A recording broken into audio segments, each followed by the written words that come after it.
Turkey has reacted angrily after US President Joe Biden formally recognised the Armenian genocide, which took place during the Ottoman era.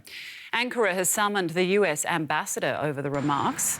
In his statement, Biden said he and all Americans honour the memory of all those Armenians who perished in a genocide that began exactly 106 years ago. Thousands of people in Armenia's capital, Yerevan, have been commemorating the mass killings, deportations and forced marches.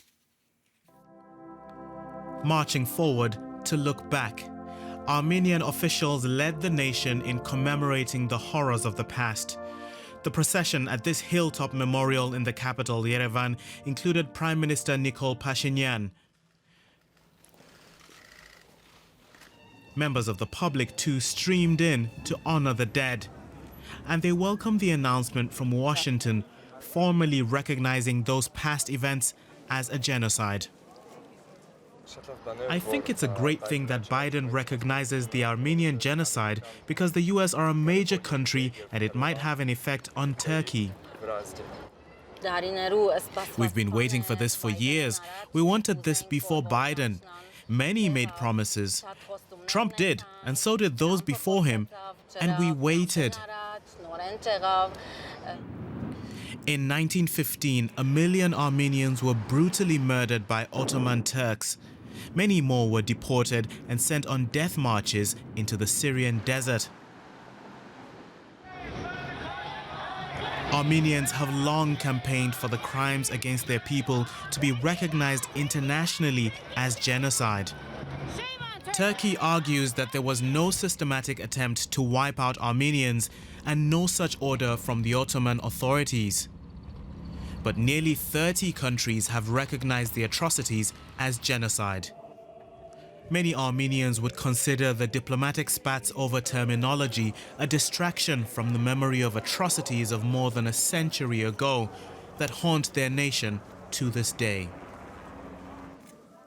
For more, I'm joined by Richard Giragosian, the head of the Regional Studies Centre, a foreign policy think tank. He joins me from Yerevan.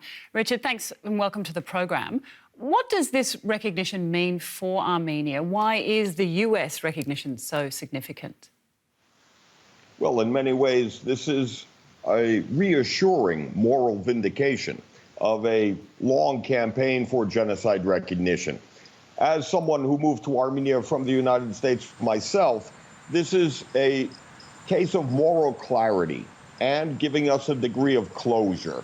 At the same time, this genocide recognition by the U.S. is also about the U.S., not just Armenia, in terms of, like many Western countries, even Australia, re-examining the colonial past. And I see this as a move in a positive direction in terms of helping Turkey to more sincerely face the difficulty of the past. What do you think this recognition will do to the relations between the two NATO countries, US and Turkey? Well, in many ways, the U.S. administration has called the bluff of Turkey in the face of years of disingenuous geopolitical excuses. And what we do see is turning the page. And I do think U.S.-Turkish relations now have an opportunity to move forward and no longer be a prisoner of the past in terms of sincerity. More than 100 years on, why is the using of the term genocide still such a contentious issue? Well, undoubtedly, this is based on decades of Turkish state policy of historical revisionism and denial. The foundation of Turkish statehood, unfortunately, was based on the genocide and its aftermath, the property seizure of the Armenian community, etc. Having said that, this is all about genocide recognition. It's not about reparations or financial compensation. So I do think that this is very much a step forward, but it's not a vindictive step. It is a vindication rather than any kind of vindictive move. So I do think the burden and challenge is squarely on Turkey to move on. All right, Richard Giragosian from the Regional Studies Centre in Yerevan, thanks very much for your time. Thank you, Rebecca.